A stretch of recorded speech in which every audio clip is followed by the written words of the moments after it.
Welcome, audio fans. It's time for another episode of the podcast, presented by J&J Production Studios, your home for entertainment with your favorite shows available every week.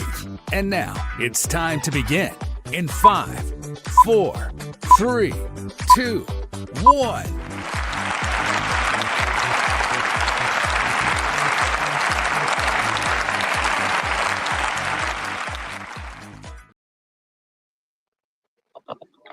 Hey, what's up, everybody? It's Sam Crow here to bring you an episode of the What's Up Bros Sports Show, brought to you by, of course, J&J Production Studios on the Airway Kingdom Network, your one true home for entertainment. Should be joined here by at least Taskmaster Bill shortly, maybe Big Hoss, not sure. We're getting a jump start here. This was not scheduled and not really planned per se, but I wanted to get this out because we have, as the title would suggest, history in the making. We're going to talk NFL, one trade that was highly anticipated, highly suspected, not a shocker. But one trade, you only get maybe one or two of these over the course of a millennial or over the course of time.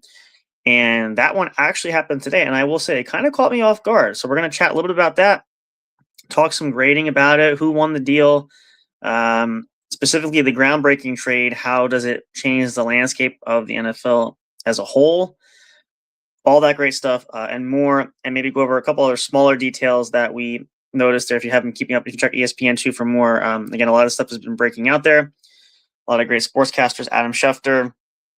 I think Ian Rappaport has put this out there as well. There's others that have launched the story, so it's not anything that's sorry, one second. I'm multitasking.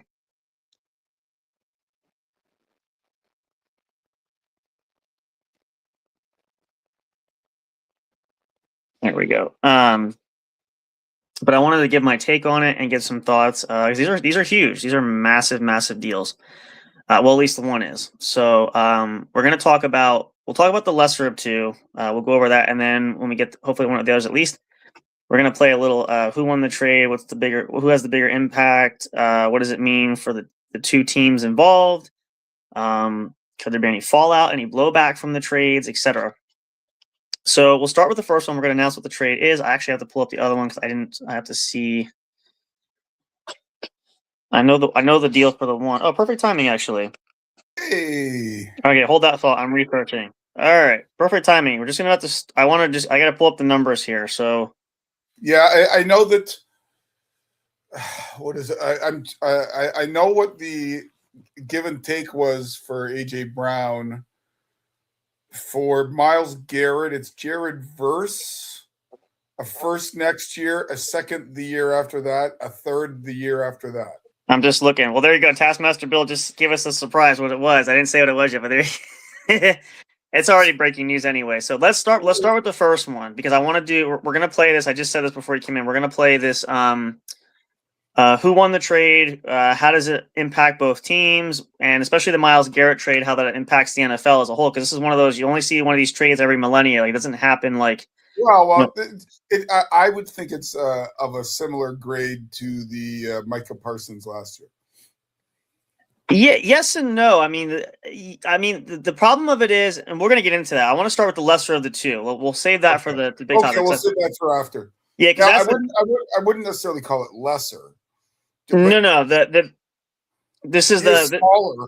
He is smaller.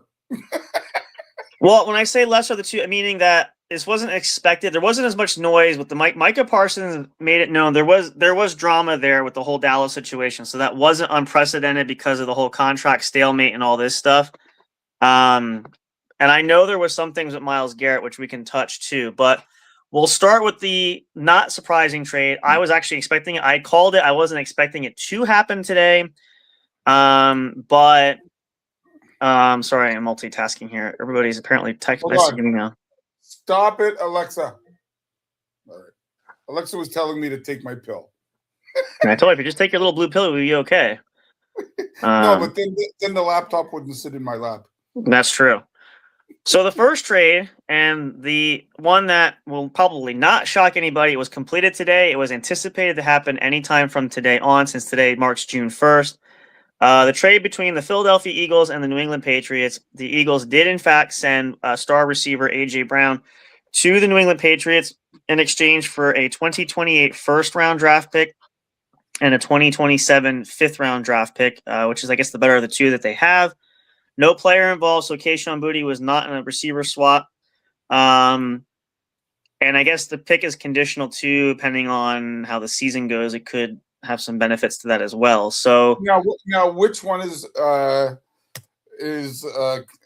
depending upon? Is it the first or the fifth? I believe it's the fifth. Okay. Because they have 2 fifth-round picks. I think it's a conditional pick where, depending on how the Patriots do, I don't know if it potentially could be a fourth. I don't know the full statistics for that, but that was the one where it could bump up depending on how their season goes. Okay. So looking at it face value, let's start with this one. So who, if anybody, who won the trade, do you feel, in this whole between the Patriots and the Eagles? We'll just start with that first. Oh, I think that the Patriots won the trade, but I think the Eagles built their receiving room around knowing that AJ Brown won't be around. Mm-hmm. So it's kind of a functional room now, obviously down one dynamic player, but they picked up a few along the way, and they will appreciate that first round pick. Now, seeing as it's New England, it might be 27th. Yeah. Or, Yeah. But it gives you an extra player that you can keep on a 5th-year option. Yep. That's part of it. Well, and I guess the key factor too is, do you think in that context too, because I know the Eagles initially, the idea was they were asking for a pretty lengthy and sizable package deal, which I don't think they got, because I think it was 2 first-rounders at one time. So do you think that they sold out or they settled just to get the first and a fifth? Do you think maybe that the talks cooled down? They didn't think it was going to be an option? My personal belief is that's what the market would bear. Unless AJ Brown basically cornered the Eagles and said, it's New England or bust, which then you're behind the 8 ball and you basically have to negotiate the best deal you can. I don't think that anybody else came to the plate throwing up a first rounder. No. Maybe. But I mean, if New England is a mid to low first round pick, that kind of tells you that, any of the teams that could have given you a better pick weren't. Yeah, based on what I've heard, and the first thing is, I guess AJ Brown did have a list of teams. The Patriots obviously were on that list of preferred destinations.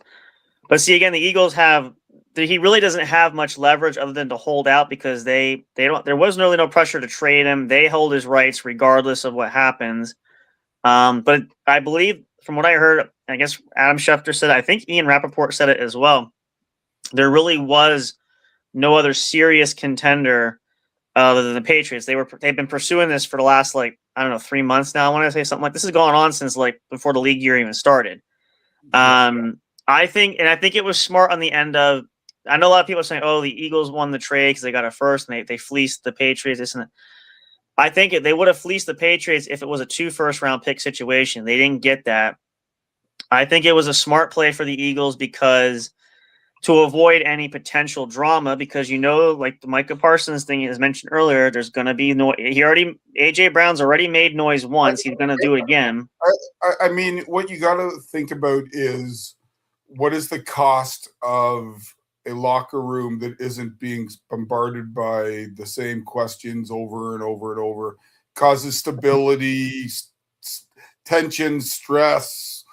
You know what? Get your first, get your fifth, get out of there for a player you weren't going to be happy playing this year anyways. Yeah, well, that's what I'm saying. That they were smart because they could have let it. If the Eagles were serious about those let's say the first offer, 2 first-round picks, and I think we said this earlier. Who's really going to pay that? That's a high price for.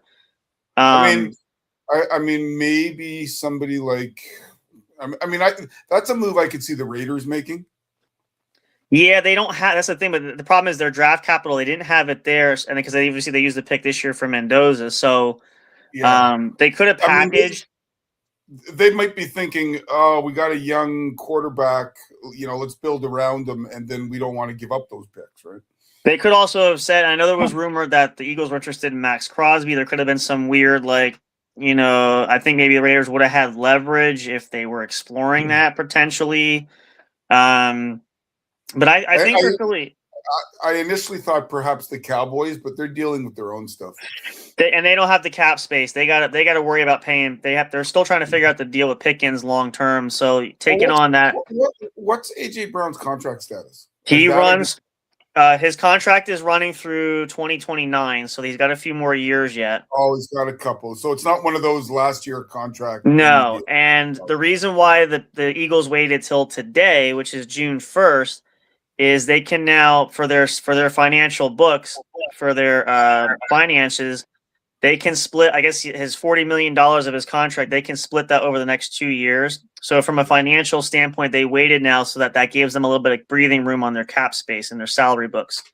Yeah, that's why at the beginning of May, you saw a bunch of veteran free agents signed because after May 1, I think it was, you don't lose any compensation picks if you take away. So nope. And you want to make sure you're looking at your roster down the road. The dust kind of settles from your finance department. You kind of see where everything situates. You're going to take, like, now we said we said this about the Dolphins, and they were prepared for it when they cut Tua.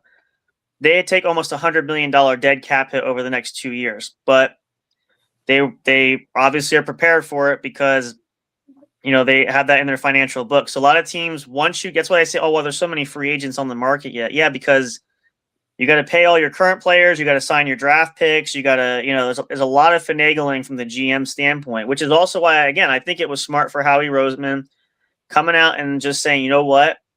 He's going to be a headache. AJ Brown is going to be barking. He's going to say what he said last year. He's not happy with the targets. You don't want a I say it just because it was more recent. I'm trying to think of another more recent one, but the whole Le'Veon Bell situation. I was going to say Antonio Brown. For Antonio Brown, yeah, you don't want the drama. And I'm not saying it because I don't think AJ Brown is that type of guy, but he could make enough stink to cause the Eagles problems. So the best thing is, he wants out. We restocked our receiver room. And again, we all knew it when the Eagles traded up and they landed Mekhi Lemon at a USC. That was the final nail in the coffin of they have who they want. They have the players there. So, even though Howie Roseman was smartly saying, well, he's an Eagle, he can't say anything about trading him. There's talks going on behind closed doors. The other team I thought could be a possibility based on need and or present value is Kansas City. Yeah. They don't, like they took KC Concepcion in the draft but they don't have that guy that Mahomes goes, yeah, that's my man. I mean, that's still Kelsey. Yeah, and he's another year, and I think this is going to be his last year. But if he goes out and he probably plays as good as he thinks he can, I think he'll retire.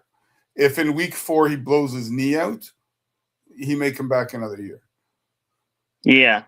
So, but again, I think ultimately, for both teams, I think it's a good deal. I think, Eagles were prepared either way. So I don't want to say it. I don't mean it to sound to degrade it, but like, it's not much of a loss because you were expecting this to happen. So It's not like you pull the rug out from under you. It was built into their off-season plans. Yeah, so if you're an Eagles fan who was shocked, you really shouldn't have been because this has been going on for like the last 3-4 months in preparation. So, like, if they had AJ Brown, I don't think they take Lemon that high. And he was a risky pick. He's a boomer bust guy. He's got all the God-given talent in the world. But will it translate to the field once he's there? Yeah, he was inconsistent in college, but the athleticism just bursts. So yeah, I think it was a good deal. I think both teams will win out. I think, and I agree too, not just because I'm biased, but I agree. I think the Patriots get the win because they get a true number 1, which I think Drake May desperately needed. And the fact that Butte is now their 3rd or 4th receiver takes less pressure on him, and I think that might enhance his development. Yeah. And or he gets a lesser cornerback covering him. Yep, and you also have the other guy who's going to pick up the slack because you figure right now the room looks like it'll be Brown as the 1, Romeo Doubs will be at least 2. I think they said Mac Hollins will be in the slot, so 3. So between Kayshon Boutte and I think Kyron Williams is the other highly touted receiver they have. Kyle Williams, they've been waiting for him to break out because it's been a couple of years now. And it could be the year this year, especially with the wealth of spreading the ball around. And what I also like is we said with the Patriots drafted, I mean, they went offensive line. That was the other signal too. You knew the Patriots are going to do it.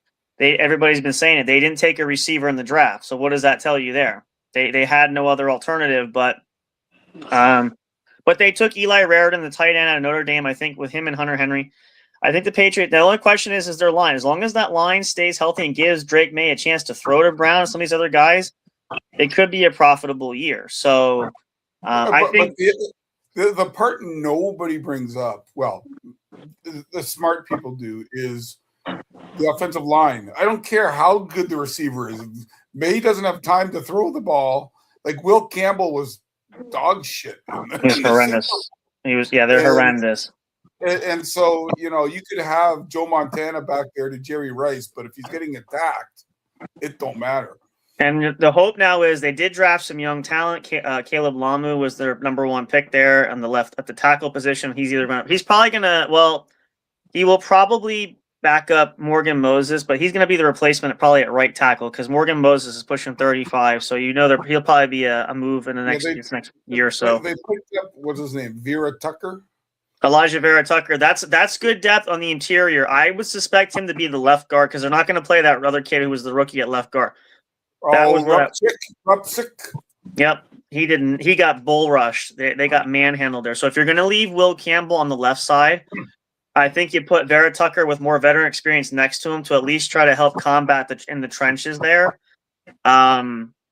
And again, they got to get the run game going as well. But I like the move. I think the pieces are there, and I think for both teams, it's satisfactory. It gives them what they need. The Eagles needed to clear the room now. They're moving to the future, and the Patriots need their number 1, and they got him. So I think overall trade grade, I would say, let's do this as our last bit. I would say if I gave it a grade, are you going to give a grade to both sides? Yes, I'm going to do it in one shot. And I'm going to say this. I don't usually do this to go even keel. I'm going to say B+ for both teams. Because I think the compensation was fair for Philly. Again, they needed to clear out the space. They have the receivers in the room now. Again, it wasn't a major loss. They prepared for it. They didn't lose him as a free agent, anything like that.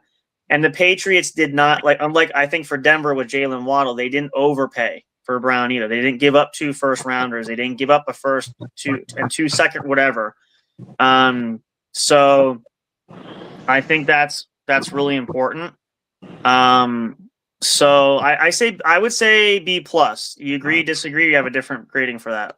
Yeah, it's when you look at it, it's almost a soft. Because if it's one thing if AJ Brown had just showed up for OTAs and demanded this, right? That's kind of coming out of the blue, right? The trade we're going to talk about next, to me, I heard nothing. No, obviously they've been talking.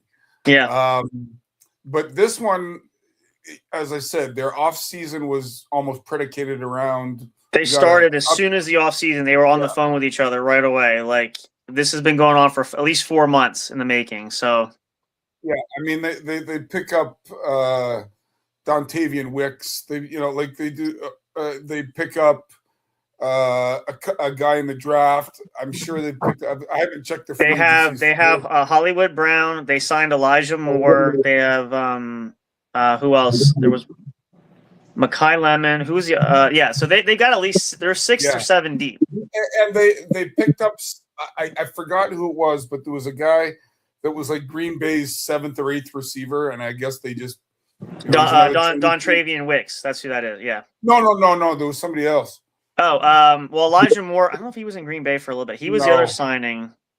No, I literally just read about it. Let me see. Eagles sign. Let's see what comes up. Johnny Wilson. Let me see here. Samari Toure. That's it. Oh, okay. I would have never. Okay, gotcha. He was a guy that was like a 5th or 6th rounder. Played with him a couple years. They tried him as a punt returner. He's kind of those guys. If you're not good on special teams, we're not going to keep you. Yeah, that's kind of a. I don't know if he was on a roster because he got cut. So yeah. So But final anyways, so final grade for each from the teacher. What do you think for Eagles Patriots? Do you go similar grade or different for both? yeah, you know what? I hadn't even thought about it, but I can go with your B plus with each. Yeah, because I think Because it was even keel. I don't think there was really one up on each other for any reason. I don't think either team blew it out of the park. They No. both knew this was coming. It was And right on as the you- level. They basically even. It's for lack of a better term, even swap. I mean, I think it was fair compensation. The Patriots get their player. The Eagles get fair comp. There was no like, edge. If the Eagles had have gotten, say, a third rounder, then I would have I given them think the it edge. slides a Yeah, little to the Eagles. yeah, But seeing as it's a conditional fifth, yeah. that's That's even keel. Giving up, if all you give up is a first, that's worth the gamble. Right. And honestly, a fifth rounder, the way that the Patriots, at least they used to go, the coach never used to care what round you were picked in. If you don't do what he says, you're not going to play, And some UFA from Iowa Community College could make the team. So I don't think it's that big a loss. That's true. Yep. So now we're gonna break to Hold on. Jace, what did you think of the AJ Brown trade? I don't know. Okay, all right. Well said. Giving you input. Okay, sorry, Sam. Go ahead. That's all right. Here's a good. Well, we can talk. This is the bigger news. So now this one, we'll say it shocked me a little bit. I've heard rumblings and rumors. I know there was potential talk about him wanting to move, but again, I thought that was squashed because they gave him a new contract, which seemed to put things at ease. But the groundbreaking news, probably the trade of the century now, at least up from last year's Micah Parsons deal, which again, that wasn't shocking because of all the noise that was going on there and the whole rift between him and Jerry Jones. And this is an interesting one. So if you didn't hear it first, you're hearing it here first. You should have heard it by now because it's been on every major media outlet. The huge trade involving the Cleveland Browns and the Los Angeles Rams. The Browns sending all-star pass rusher and last year defensive sack leader there, Myles Garrett, to the Los Angeles Rams. Now, the trade specifics are the Rams receive Myles Garrett. The Browns receive Jared Verse, the young rookie, the 2024 Defensive Rookie of the Year. He'll be going into his third year? I think this is year 3. A first-round pick in 2027, a second-round pick in 2028, and a third-round pick in 2029. So, obviously, this goes without saying, the Rams know their Super Bowl window is closing. So, and they're trying to capitalize. They re-signed Matt Stafford. He's got maybe a year or two left, tops. So clearly we don't have to go. I think we can agree with the whole, they're pushing for a championship now, clearly. This is an interesting one. I want to just check the depth chart of LA. I almost said St. Louis. That's how far I go back. Yeah, I still want to say it. So I still can't get over saying LA. I just don't think it doesn't sound right, but. Okay, so on their defense, their defensive line is now right now they had, I don't know if this hasn't been updated. Oh yeah, it has been. Okay, so they got Braden Fisk on defensive end. Mm-hmm. They got Puna Ford on nose. Yep. They got Kobe Turner on tackle. For the linebackers, you have Byron Young. Byron Young. Is that the old Washington Redskin? I think so. I think he was there. Yeah, I think so. Nate Landman. I can't say I know him. Omar Spites. He's on the inside. He's kind of he's a veteran guy. And Myles Garrett on the outside. Yep. Now Garrett's on the outside. I mean, for a big man, he can move. Yep. They might rotate switch too. Depends on where once they see where he fits in there. It's possible. I was thinking he might play a little bit on the nose. He could that too. On the edge. He's pretty well versatile for that. But yeah, but he's not. He's fast for his size, but I wouldn't call him fast. So let's break this down here. Let's look at it from the details of the trade. So the Rams just get Garrett, Jared Verse, first, second, and third round pick. Obviously, I like it because that's not a bad return. No, I mean Verse is not obviously he's not the I would a straight up trade for those was not going to happen because he's not an equal player as Garrett. But I like the deal because obviously you get draft capital for the foreseeable future. Now what I mentioned earlier, this is why I said I am shocked that it was pulled off, that it actually did happen. At first I thought it was one of those rage bait things when I saw this until I saw it was Adam Schefter. I'm like, oh, that's real. So there was the situation, I think it was at the end of last year, even maybe coming into this year, it was Myles Garrett was making some noise about his contract, that he wanted a long-term deal. Initially, the Browns did not seem conducive to wanting to do that at that point. Didn't they pay him a whole whack load last year? Something like, yeah, there was something. That's where it kind of led to, I think it was a training camp last off season. Yeah. And so that's where I kind of suspected the rumor mill started buzzing. Could something happen because, but then it kind of squashed that theory when it was announced that they gave him a new contract, et cetera, et cetera. You suspect that's kind of going to, tone that down. But I never would have thought. I will say though, the Rams coming out of left field though was not my pick for where I could have saw that happening. Again, no, but I think they see the Matthew Stafford window. It's closing. Yeah, it's closing because now he's a year older than I am, so I'll be 30. He's 38 years old. You got a year, maybe two left. They still have talent. You got Puka there. The run game isn't bad. They had a pretty decent year this last year, so I think for them, this is like their quarterback away, quote unquote, of a championship window. Which, I mean, Myles Garrett had 23 sacks last year, led the league. I mean, that's not a bad addition to any defense if you got the league leader in sacks. I mean, but now I'm just looking at Cleveland's depth chart. Their front four would be Alex Wright. Oh, sorry. No, it would be Quincy Williams, Jared Verse, Mason Graham, Malik Collins. Like, that's not terrible. Like, it all depends on the development of Mason Graham. Yeah.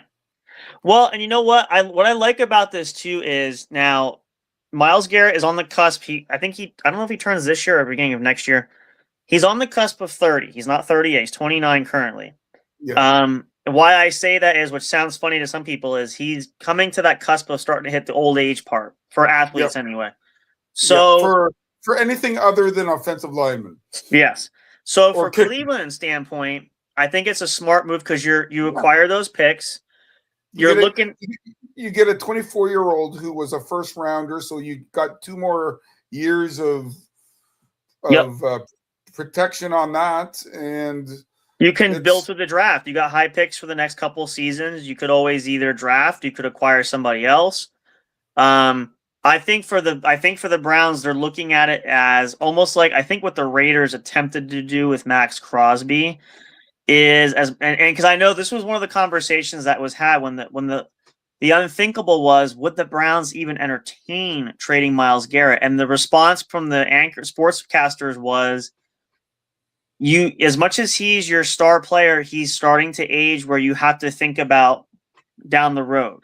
So, and then it's almost like the Belichick mentality of you get rid of him a year too early rather than a year too late.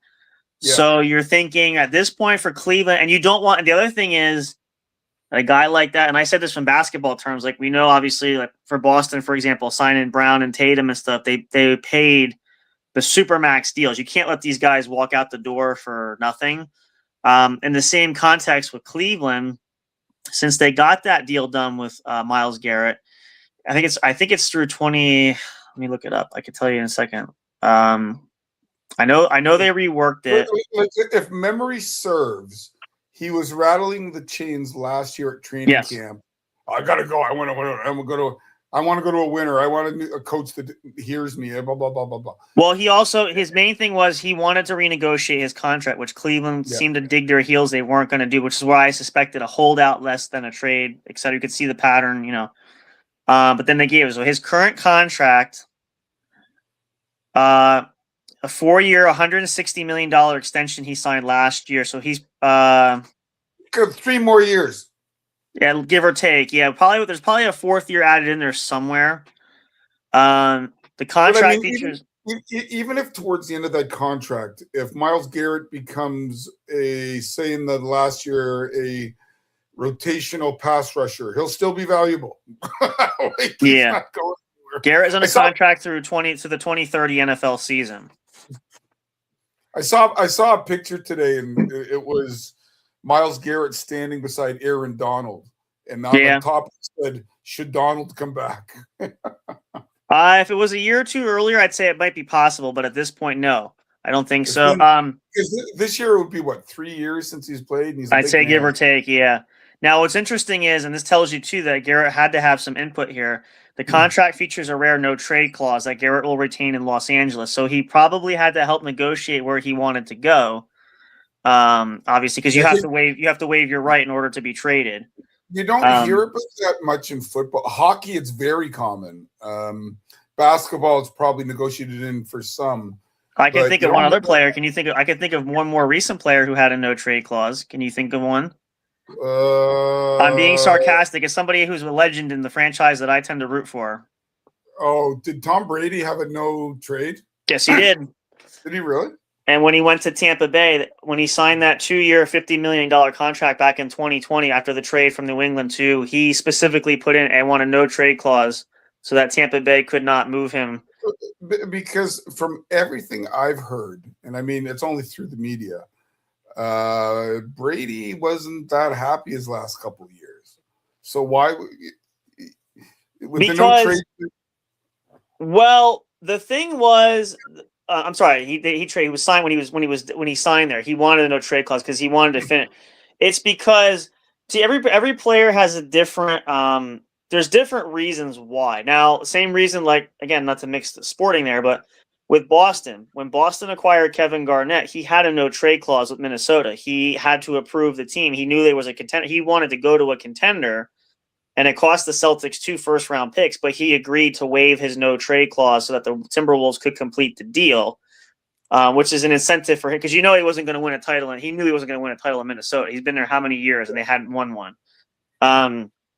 For some players, though, and this was the other thing. I don't know why this does this. Sorry about that. Oh, when you have whether it's going to wanting to go to a contender, wanting to be with a team longer than like a 1-year rental deal, like you're trying, these guys have families. They don't want to keep selling their houses and moving, and but that's the nature of the business, obviously. There's different reasons for it. The main purpose, I think they all agree on, is the no trade clause gives the players more control. Because obviously a team can't, and it says you can't deal me unless I have approval. So and who was the, what team? I'm trying to think. I remember this was years ago. It's going to drive me nuts. I'll have to look it up later. I don't want to spend time doing that now. But there was one time where there was a trade that was attempted. I can't remember the player's name. The player found out about the trade through his agent and through the team and stuff, did not want to go to that team and vetoed the trade and was able to do so because they had a no trade clause in his contract. And when the team tried to trade him, he came out and said, nope, shut it down. Not going there.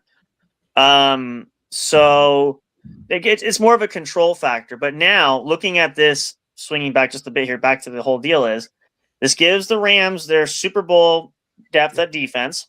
I was going to say it's basically 2026 or bust with them right now. Yeah, maybe 27 if Stafford remains. Yeah, maybe. And remains at top level. Yeah, that's the other question. So now here's the bigger question before we'll grade at the end, but who won the trade? Well, traditionally you say the team that got the better player gets the trade.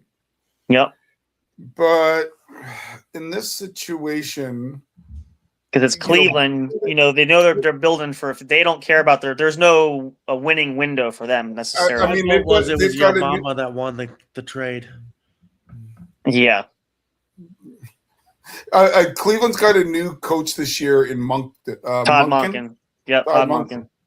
And so they don't. And Monken is an offensive guy, isn't he? No, yeah. He's a defensive mind. He's a defensive guy because Stefanski was offensive. Yep. And so, you know what? It's not the worst trade in the world either. No. I do think I would give it an A- to the Rams and a B+ to Cleveland. Yeah, I could kind of see that because, again, obviously, I think if I'm guessing based on your scale rating, and that's kind of the one I would look at, is you give him a knock because you're trading away the talent of a player like Garrett is. Well, you got to factor that in. And the other thing to factor in is if they're as good as they can be, and Miles helps push them over, then it's well worth it. Yeah. But I think for Cleveland, you look at it, and again, we don't know details that may or may not come out in the future. One never knows. But I think that, and my suspicion, watching football for so many years, seeing all these things happen, I've seen my fair share of trades, things go down. My guess would be that for the Browns, they're taking the higher road of we want to capitalize now because, we could lose that window. And the other factor is, this is why we say he's getting older, is Myles Garrett, if he stays there and he gets older, his value is going to go down. So they're going to try to capitalize and get back what they feel is, and I think a first, second, and a third over multiple years. It's not a crazy price, and Los Angeles has never been afraid to trade away picks.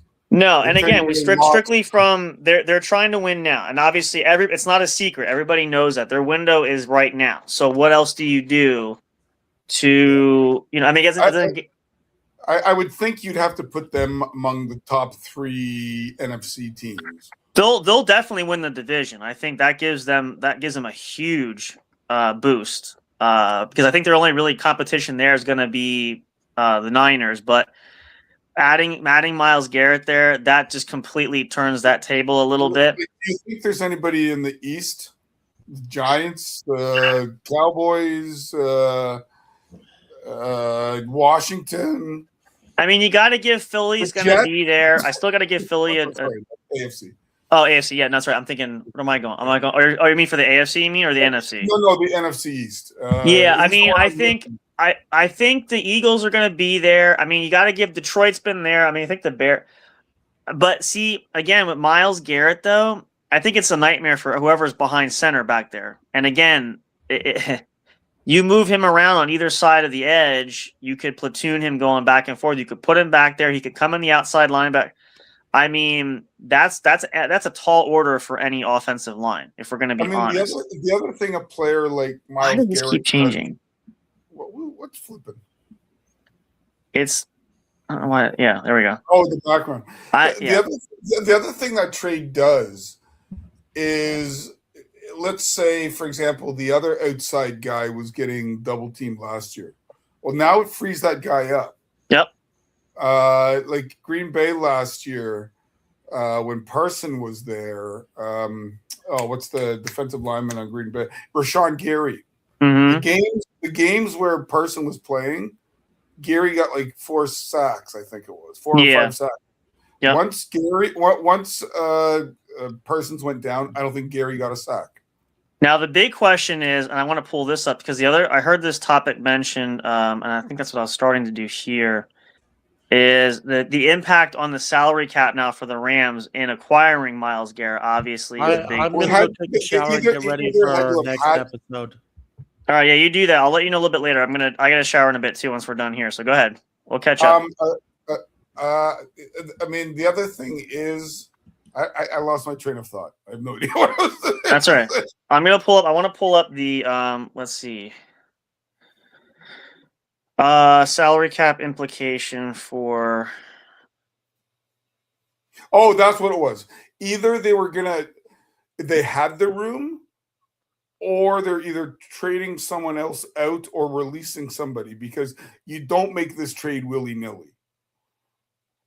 Yeah, I think, well, you can also, now the league has changed where, they can do, the deals, they can push money down the road. Let's see. I have it. Well, if I don't get any ads here, let's see the impact of the deal.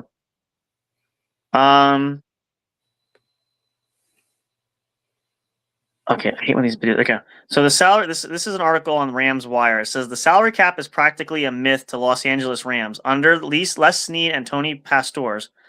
They've been masterful at manipulating the cap, whether it's by adding void years to contracts or backloading deals to remain aggressive in the present.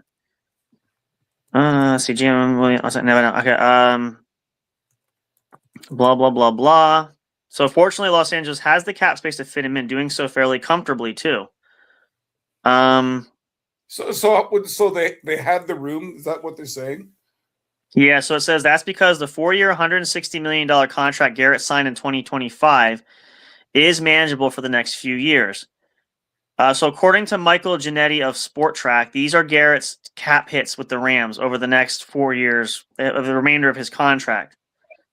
It's actually, yeah, it's not bad actually. It's going to hit the last 2 years, but so his cap hit for this year is 8.14 million.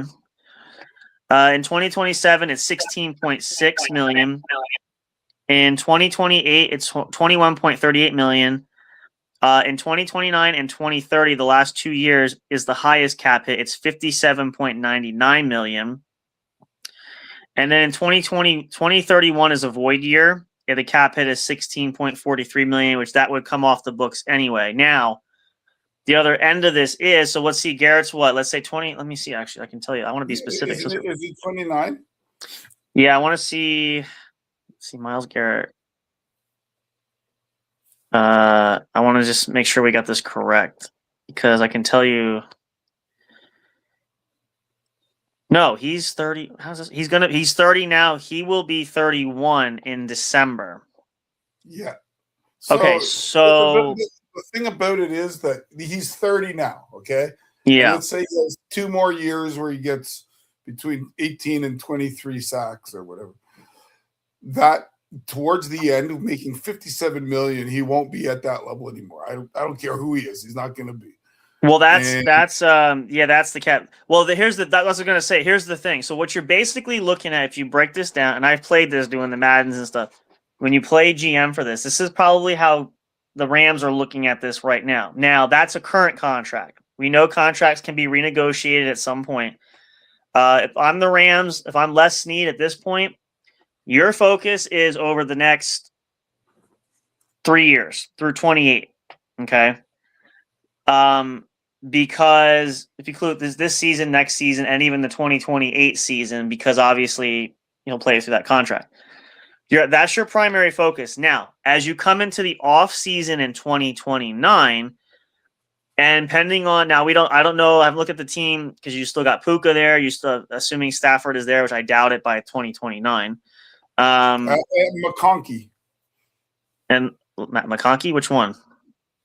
Oh, sorry. I was That's thinking, the LA Chargers. That's the LA Chargers. LA, they got the same friggin' colors. But the point is, we don't know what other cap hits from the other players are. But let's assume that, let's say they get into a situation where contracts begin to add up. Okay, we'll put it that way. I think if you're Les Snead, you wait. Your target is you're looking at this is your window now. This is 2026. This year is your championship run. You also know you have 2 more years to buffer, give or take, because Garrett, even at 33, almost 34, could still be effective. Now, once you go from 34 to 35 as a pass rusher, because this is the thing, and I know the Steelers did this. I can kind of see why, and this has got to be the last year for him. They're rocking Cam Hayward at 37. He's my age. At a defensive line for that, I mean, come on. And one of the few guys I've seen be able to do that was Julius Peppers. But he was and even like Javon Curse, they're freak of nature though, where they have they're built that way. I mean, who's the one that right now he's 40? He played for Arizona. That's what I was going to say. He just went back there now to finish. Calais Campbell. That's it. Yep. And this will probably be his last year too. So now the last thing, have you heard of anything else possibly down the pipe?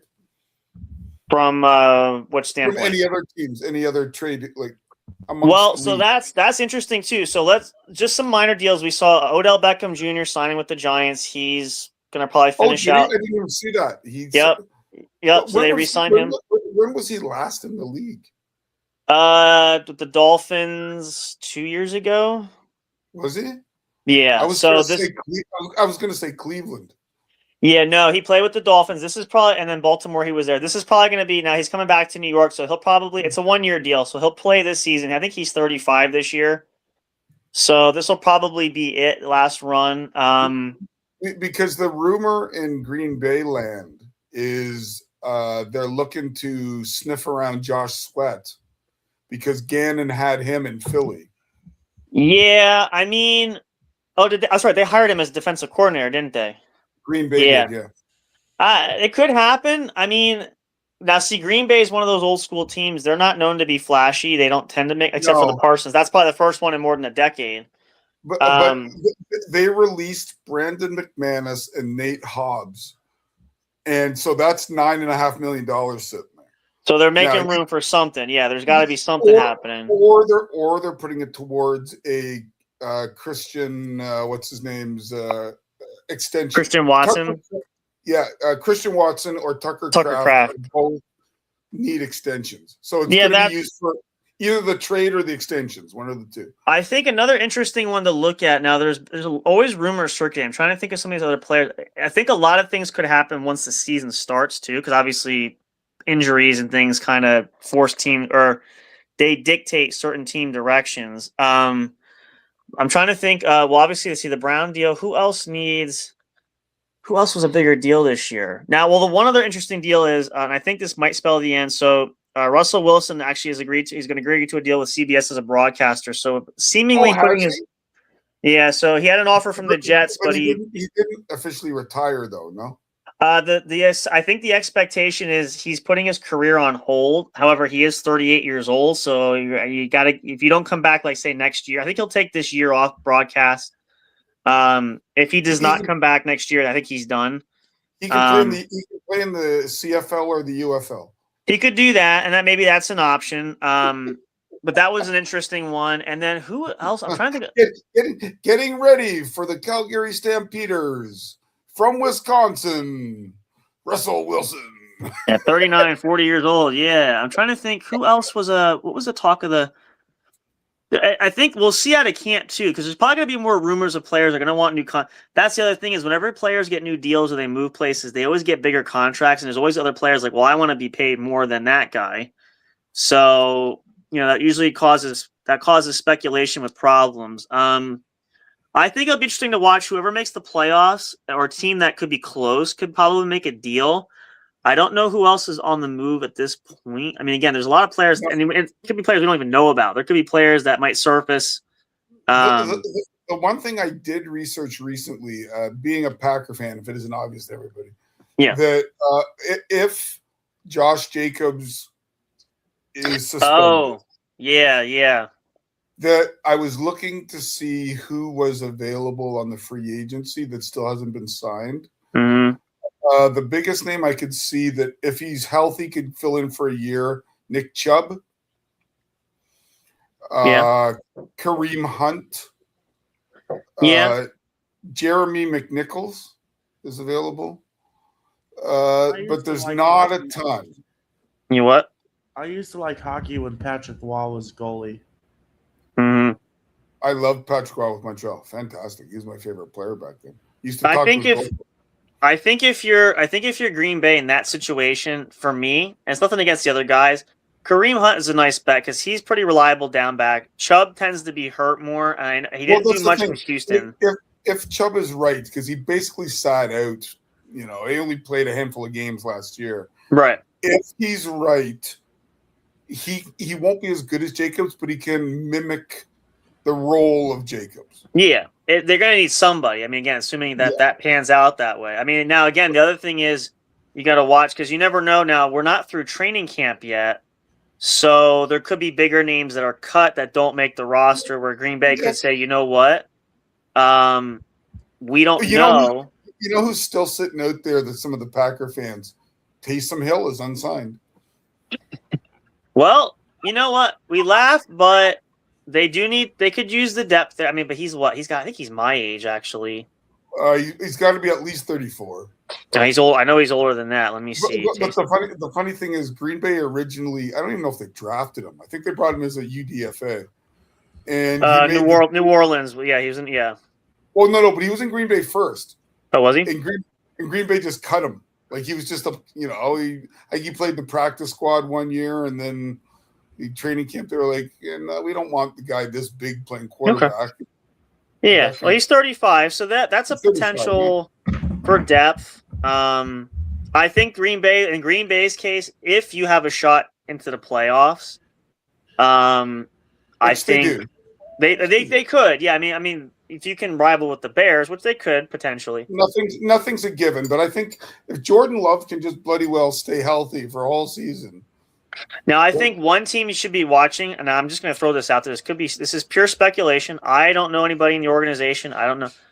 But if I were them, I would keep my eyes open for any potentially because they're going to be under a lot of pressure this year, given obvious reasons, and that's the Pittsburgh Steelers.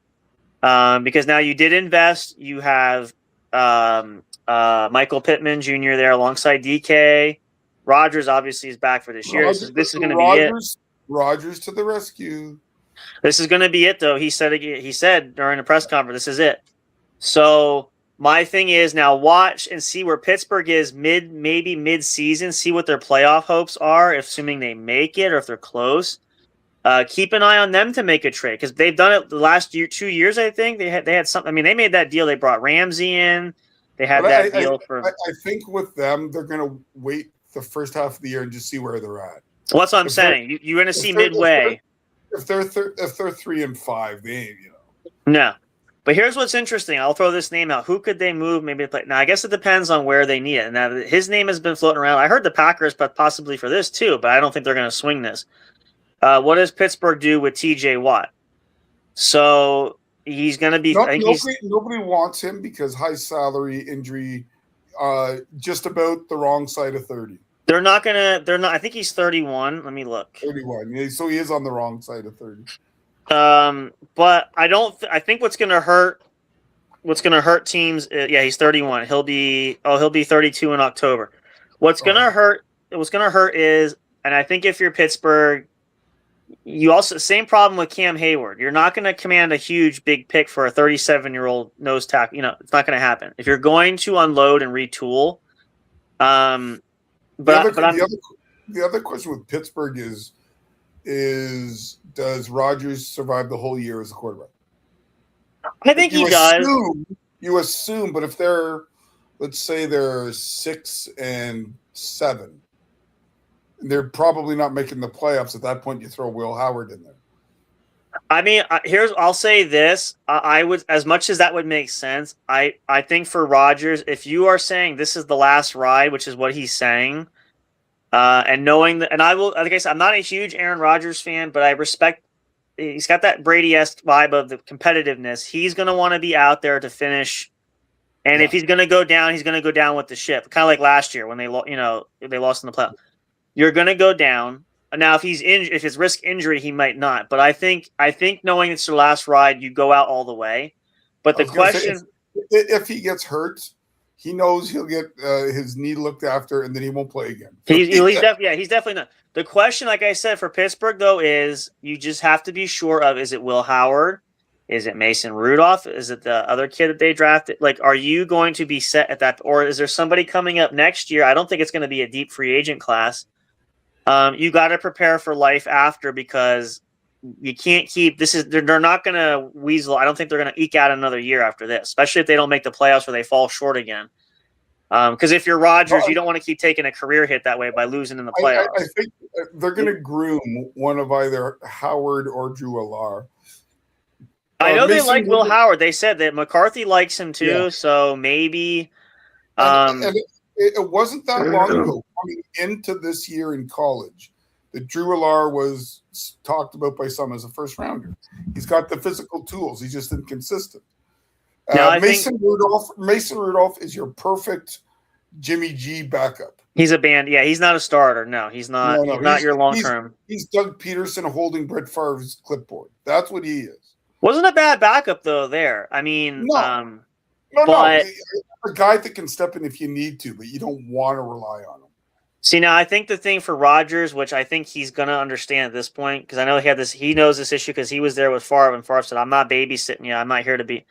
But you're at the end of your line, and if you know you're leaving, your best bet is to show the team you're willing to help show this kid the ropes, at least for the year, because at least as a parting gift for the team, as it were. Now, I think my only concern there is, and I think this is where I go back to the trade. Could we see a trade happen? Is Pittsburgh confident in their running game? Now, I don't know if there's going to be any backs on the market that could potentially be trade bait as far as big names, but no faith in Jalen Warren. I mean, I like him. I just don't know because they're going to lean on Caleb Johnson, the rookie coming in. But it's a second year now. But I just don't know with their line either. Is that going to be enough? Is that enough of a power move to push you? If you can't rely on the passing game, can you lean? It's almost like the James Conner effect several years ago, which he did a lot of the running way back when. I think when Roethlisberger was finishing up there. I'm just thinking outside the box over maybe a hole on defense. I mean, if you're pushing for like the Rams, your window's closing for a Super Bowl. I think the Rams have a better chance, obviously, than the Steelers for a Super Bowl run. But if you're in that mindset where you know that, especially again, Rodgers has stated this is it. So you have one more shot to do this. And if you're the pressure is going to be on McCarthy because now you come in, you had a bad reputation as far as Dallas for whatever, better or for worse, whatever you want to look at it. Now you're coming into another historic franchise. You reunite with the quarterback you did win a Super Bowl with, which is great. And I think that's a good dynamic there. But this is not like it was 10, 12 years ago. This is your welcome to the NFL statement of what are you going to do to prove, especially to Pittsburgh fans, that did you see who the other running back is they brought in the offseason? Rico Dowdle. Yeah, Dowdle. So there was a point I can recall last year. I think it was about week 2 or 3. At a certain point, he was among the leaders, and then he got hurt. Yeah, and that's the thing with Rico Dowdle. You know, you want your 800-yard back getting 70 yards a game, and you know what you're getting, or Rico Dowdle that can get 125, or he can get 25. You know? Fair point. But yeah, I think anything's fair game. So lastly, we'll say this as far as now I saw the numbers. We'll kind of use this as a closer, but I know that Vegas does the Super Bowl odds. I know obviously just the winning. We'll take the two teams that have the player that they need, not the picks coming in. And I'm not comparing them against each other, but we'll put it this way. Do you think with the acquisitions today, obviously I know from the Rams point we can say this, but do you think the Rams and the Patriots, do you think their Super Bowl odds go up with these key additions from the news we heard today? I would honestly think that it would increase by a greater value the Rams, but I think it will. I think New England's got to be in your top 6 or 7. Yeah. It all depends upon the continued development of Drake May and whether he can mesh with the new receiver. Yeah. Which, I mean, he does have a lot of the tangibles, and people usually ask, I say, like, what do you think? I mean, I don't say this a lot, and it's not because I'm just partial. It's hard to get over your guy you have as your franchise guy, but and even Tom Brady said he likes him there too. I think he's got potential. I didn't like Mac Jones coming in. I didn't see him as the replacement. No, he was a first rounder, wasn't he? He was, yeah, but I just don't. Is he still with the Niners? Yeah, he's back. He's going to back up Purdy probably. I think he's on that second. You know, he's not a bad. Again, he's the Jimmy G basically. He's coming in, but so I like what Drake May has there. He's building chemistry. He's being a huge in the community with Boston area and all that stuff. So I think they have the tangibles. Again, same thing like you said. My only major concern is that the offensive line. However, actually, I forgot. We should add one more little piece of information. This is kind of clutch too, because this could be a storyline to watch over the summer now as well. Because I actually heard this today. In addition to the deal with A.J. Brown, one player to be concerned for the Patriots it's not an issue yet, but he's due for a contract raise, and there are some rumblings that he might flex his muscle a little bit, and that's all-pro cornerback Christian Gonzalez. Because he's due. He's good. He's coming off his rookie deal. He's due for a massive pay. So now New England's got to financially figure out how to do that. And I believe, if I'm not mistaken, I'm going to pull up the numbers here real quick. I think he's asking close to $35 million a year is what I think is what the deal was. As a corner, he ain't gonna get. Well, maybe some team will give it to him, but there'll be a lot of teams the teams that offer him $35 million are on the bottom and have the room. Like I know, like any of the, like Kansas City made their move by trading for the corner. Oh yeah, here it is. Yeah, so this is the full, and this is where the story I saw this. So Christian Gonzalez is currently on a 4-year, $15.1 million rookie contract and is staging a contract holdout. He's been skipping voluntary OTAs in search of a massive long-term extension. The Patriots have already exercised his 5th-year option for 27, but he is refusing to play for his current 2026 salary. Now, Gonzalez is skipping the workouts to protect his health and push for a new deal. Let's see. Industry experts projects his next deal could make him one of the highest paid cornerbacks in NFL history, potentially commanding upwards of $30 million to $35 million annually. Yeah, so the point of it is it's not there's smoldering embers there. There's not a gas fire yet. But I think that's going to be interesting to watch. That's worth watching because. Well, and the other thing is the team might not extend him, hoping it is a bit of motivation, and they sign him by week 8. Yes, this is where this gets interesting because now he's already putting the team on notice. If he's not skipping mandatory because you can get penalized and he'll get fined for that. But, so this is kind of the early dance of you are essentially putting pressure on the organization because you're letting them know right now, I want a new deal. We have the 5th because the 5th-year option is the 1-year guarantee. That they don't have to pay him even this year. They can take those talks into next year in 27 because he's under contract through next year with the exercising his 5th-year option, which is the last on his because he was a first-round pick.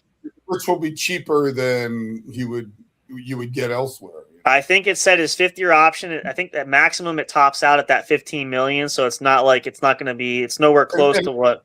Yeah, and the other thing they can do is for the next 2 years they could franchise him. You can do that. The only risk for that, especially on his value, is obviously too, if you keep franchise tagging the franchise tag. That's what happened with. I don't know if you remember with Washington several years ago with the Kirk Cousins deal. They franchise tag. They were going to do it almost 3 times in a row, but his franchise tag on that 3rd year was almost $55 million for a 1-year deal. Or is it you get the average of the top high 5 in the position? Yep. And every year, because you realize new contracts, people get bigger contracts, so it pushes that umbrella up higher. Yep. So that's why teams you want to, and this is why this. So right now, really, New England is in the driver's seat because they exercise the 5th-year option, so they do own his rights. So he can hold out, but he doesn't have any leverage per se. I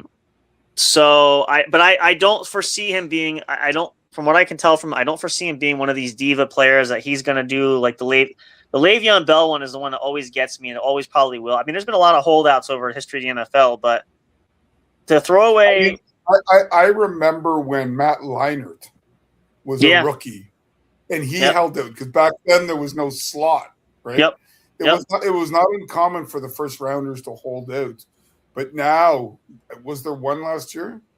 I think there was a couple. I don't think it ever came to fruition. I think there was a threat of one, but it never really. I think the deal was worked out. And see, that's the thing. Like with Myles Garrett, I think for Cleveland, that's why I didn't think a trade was going to materialize because back when there were rumblings that he was not satisfied with his current contract, and when basically Cleveland, I don't want to say they said no, but they weren't willing to press the envelope to get a new deal done. Then you're thinking, ooh, this is not good because they're not really saying yes, and he wants this. But then they did that contract. I'm like, oh, okay. So because then he said, I want to play for a contender and all that. I think that was part of it. So I think for New England, though, in this case with Gonzalez, obviously top corner, obviously at young age, you can't let him walk out the door. So you got to finagle that. And actually, did we look up since we didn't do this? Let's just double check this. What is AJ Brown's cap hit for the Patriots going to be? Because now obviously he comes over. Because I can never figure out, like, your salary might be 24 million, but your cap hit might be 18. I'm like, how is that? I don't get into that's it. why I'm not an accountant for that. But I mean, I've done a lot of game playing with that. So, all right, let's see. Okay, so right now, based on the current sport track data, here's a picture for the duration of his. Okay, his cap hit this year is 7.04 million. Next year is 10.99 million. 28 is 17.88. 29 is 23.59. 2030 is 53.52 million. Is a potential dead cap charge due to void years. So that means because if they extend him and give him a void year, the Patriots would have to take that dead cap hit because that's per what the contract calls for. And at 50 million, that's a hell of a hit. But now we don't know because now remember the league always changes. They renegotiate almost like the NBA did the year of like what's the current salary cap going to be for each year. Now they could up the ante by 2030. That's another 4 years away. So the cap could be almost like what the NBA just did it too, right? Because they added that second umbrella tier, which gave Boston that chance to repeat with the team because they had that extra bracket to give. Because don't even get me started on baseball. Baseball needs a salary cap, but that's a whole other thing. Yeah. So, and in the NHL, their last CBA, they signed a 10-year deal. Wasn't that 90? What year was that? That wasn't the lock. What was the lockout? That was 95. Was that the NHL lockout? Or was it? There was a lockout in 04, 05. 04. Wasn't that up to when the Lightning went to the Stanley Cup? It was somewhere around the playoffs, if I remember correctly. It was something like that, or it was right before. They lost a chunk of time with that. Or they re-signed a new CBA by the playoffs. Because I remember, I think was it Tampa Bay that beat the Canucks? Was it not the Canucks? Was that 04?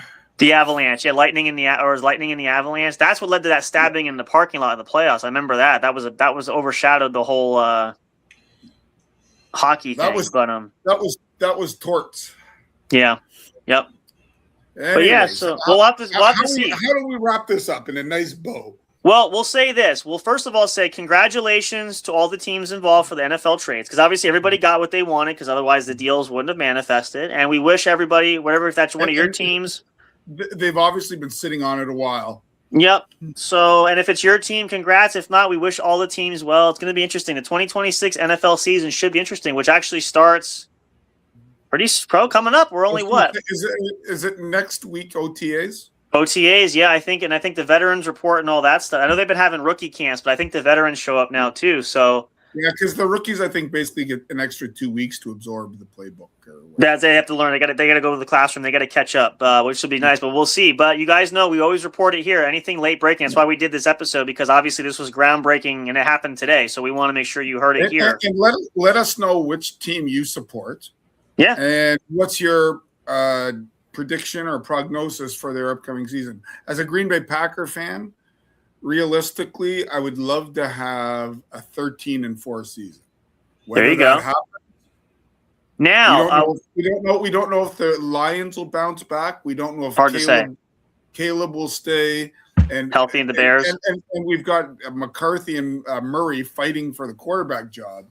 It should be. I think it's going to go to Murray this year. I know because McCarthy. There's still questions of what his health is like, so I would give him this year. But you never know. Mid-season change, it could happen.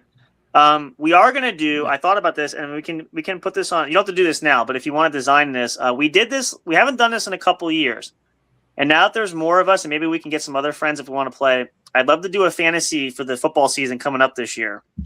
So we did that, and obviously our current reigning champion is Big Hoss himself by default, which was still the weirdest thing. How the hell did Jace win a football? Jace, you want to tell him how that story? Tell him again how that unfolded because. Okay, so like the cutest guys or funny last no, names. you know what happened. You know what happened. So I'll tell you the story. We'll end it on this funny anecdote for this story. So what happened was, it was all of us in the family, myself and my significant other, and my dad wanted to do it. We had, and of course, you have a draft night where you are going to sit down and you're going to do the draft, right? If we're going to do it, it's going to be via video. It'll be the most. We can do that. We actually didn't do it before. This will be a first this year. So we're gonna. My point was just before I forget is a riveting 2-hour 14-round draft. We could do it. So we're going to have you at some point between now and September. We're going to have you design the Airway Kingdom Network Fantasy Football poster. Yeah. And what we can do is you can put it out. Maybe we can get some fans or people watch the show. If you want to join us, we'll post it out on social media. If you want to join, we can open it up. What's funny is I used to do it every year with Land of the Creeps. Okay. But it got to the point where more people wanted baseball than wanted football. So hopefully we could talk to some guys. I'll talk to the VOF. Maybe we can combine it. Maybe we can get a few people in here, and we'll see. But that's a fun plan. But the story is here. The story is we had the draft set, okay? And I think I was late too because it always has a timer to remind you, but I forgot. I think we did a snake draft, I think is what it was. And you'll notice as you're telling the story, Big Haas's smile gets bigger and bigger. Because this is what here's what's funny. I forget what you were doing, if he napped or he missed the entire draft. All his picks were auto generic picks. Oh, auto picks. They're all auto picks. But the draft gives him but they give him like he had Josh Allen at quarterback. He had, I'm trying to think, like all these top tier players, okay? And then the way that the schedule, because there was only like 4 of us in the league, so we're basically playing amongst ourselves for the majority of the season. 25%. You got a 25% shot. He's whooping, pardon my French, he's whooping ass on people. And he wasn't even play. He didn't even adjust his lineup. He let his lineup go the entire season.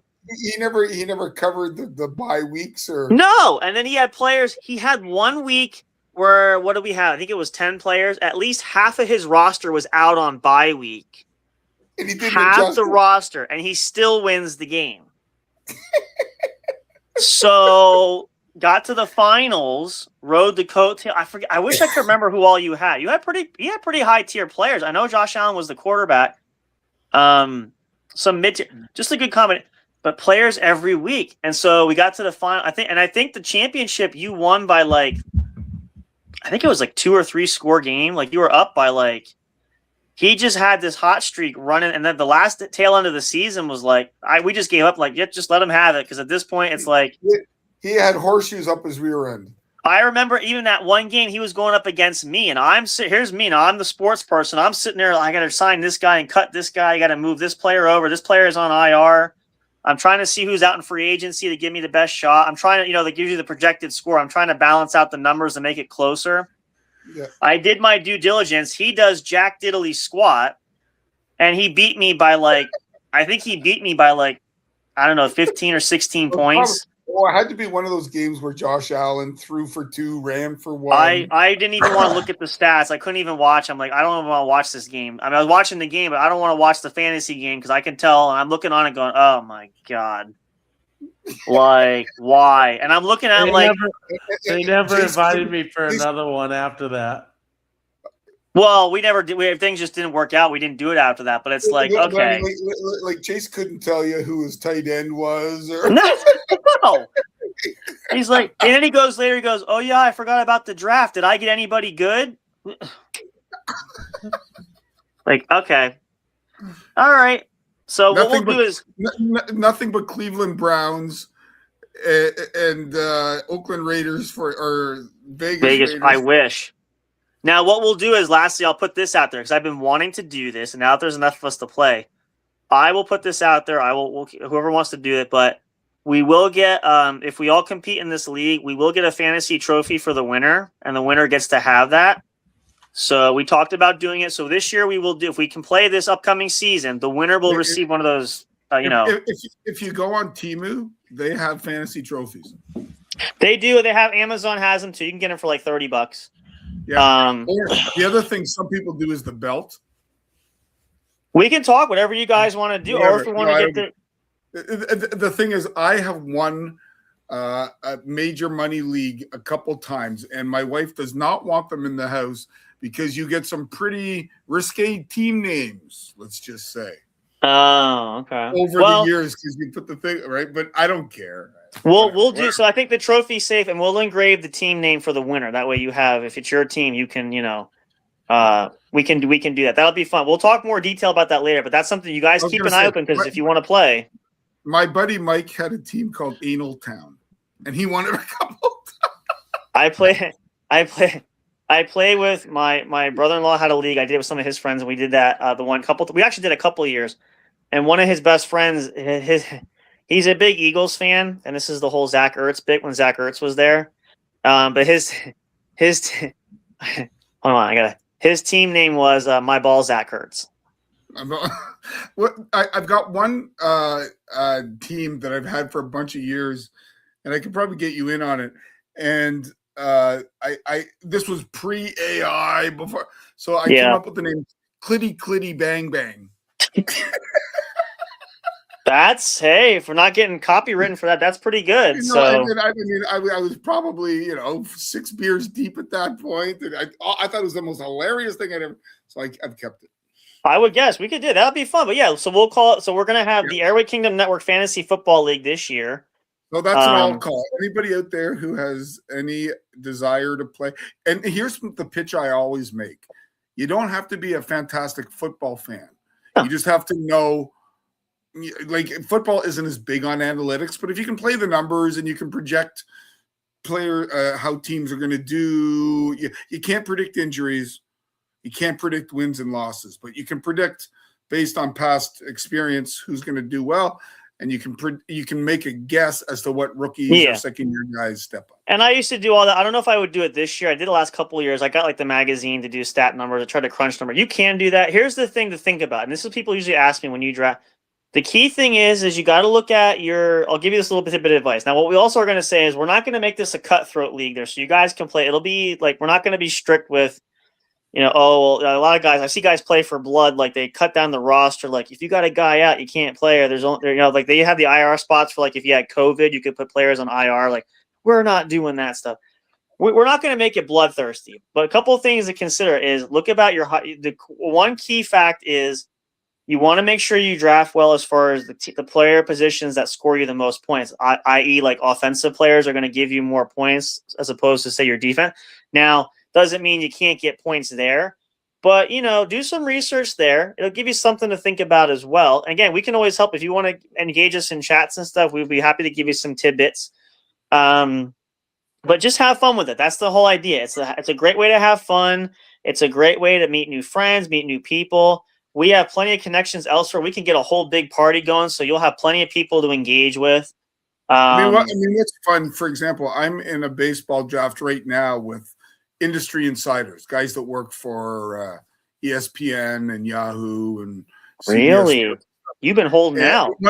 One of them is owned by Sean Avery, the old yeah. But at the same time, me and my buddy Gary, we won the league. But it's very specific that we have an AL only, NL only. Right. AL we're great, NL we're at the bottom. So and when you play rotisserie, it's a heck of a lot harder to move up. There you go. But anyway, look forward to it. Much, people. I'm not trying to complicate things. No, it's okay. We're gonna have fun with it. So you'll create the poster at some point, put that on the to-do list. Doesn't have to be right away. We will advertise that ahead of time just to give people enough time to get noticed of it if you want, and we'll make sure we make that happen. But I think it'll be a fun little bonding exercise this year. And again, it's coming up quick, so we can set up all that stuff. It's a lot of fun. We'll play that. I got some other people who might want to play too.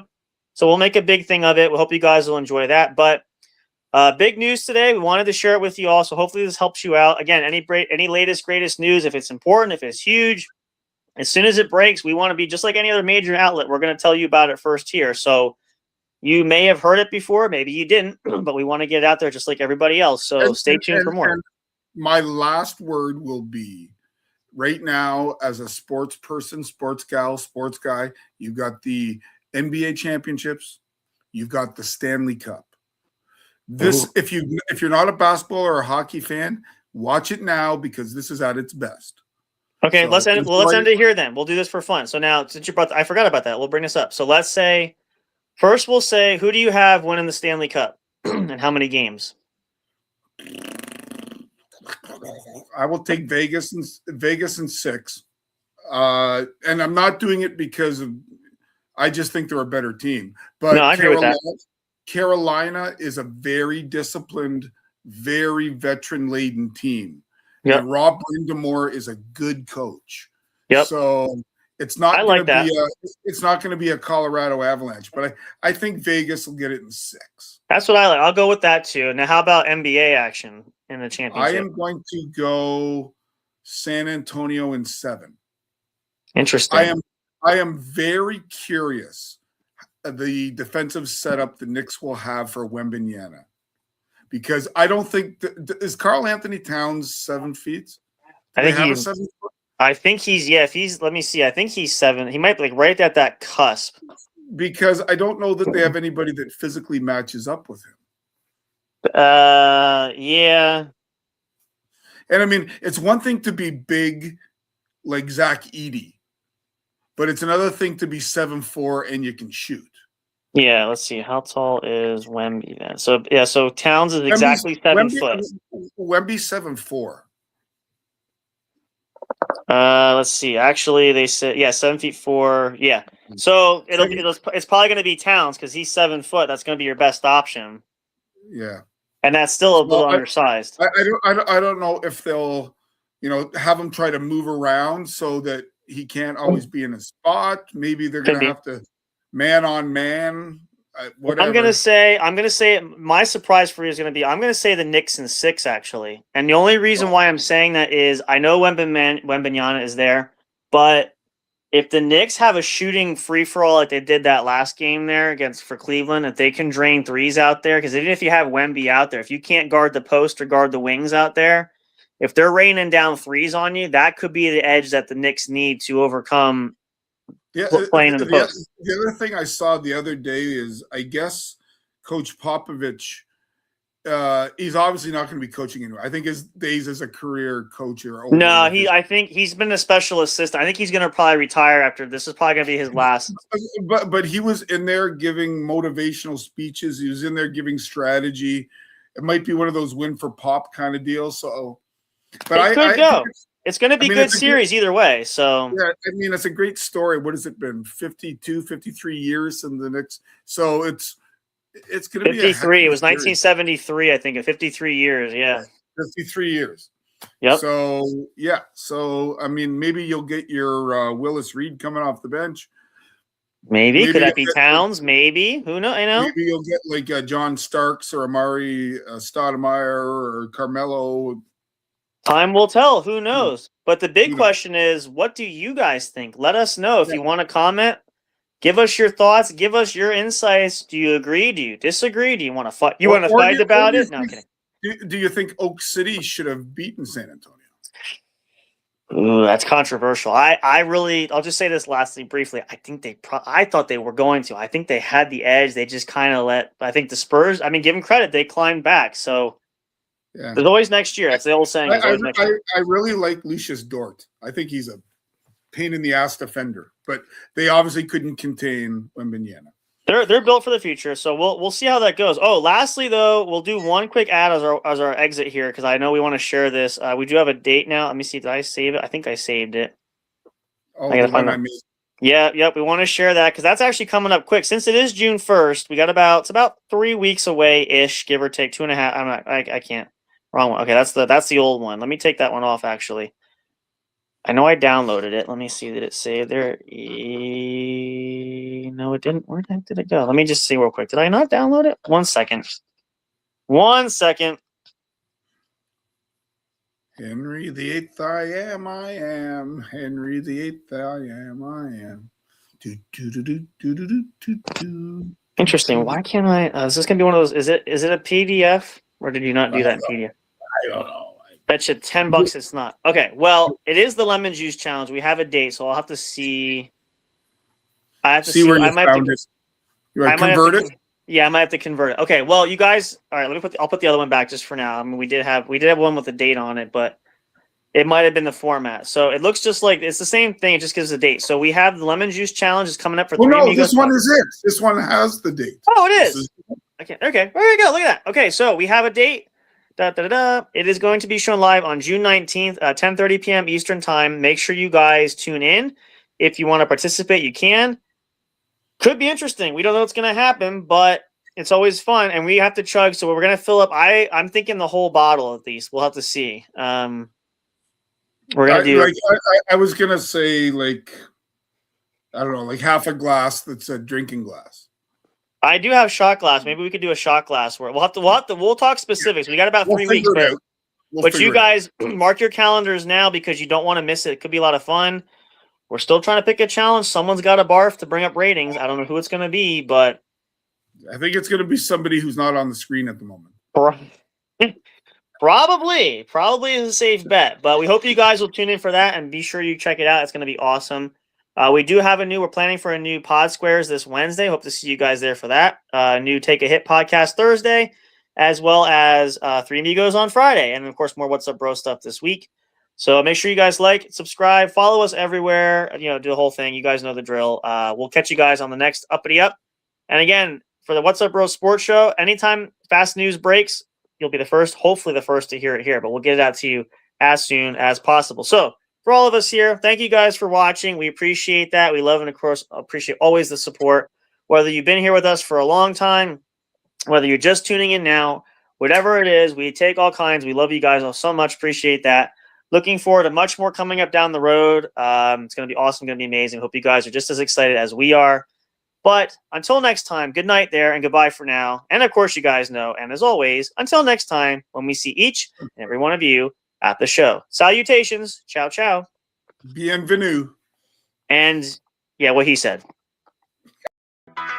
Thank you for listening to the podcast. Be sure to check J&J Production Studios on Linktree for all the streaming services and social media accounts where our shows are featured. We love and appreciate all your support. And as always, until next time, we'll see you at the show.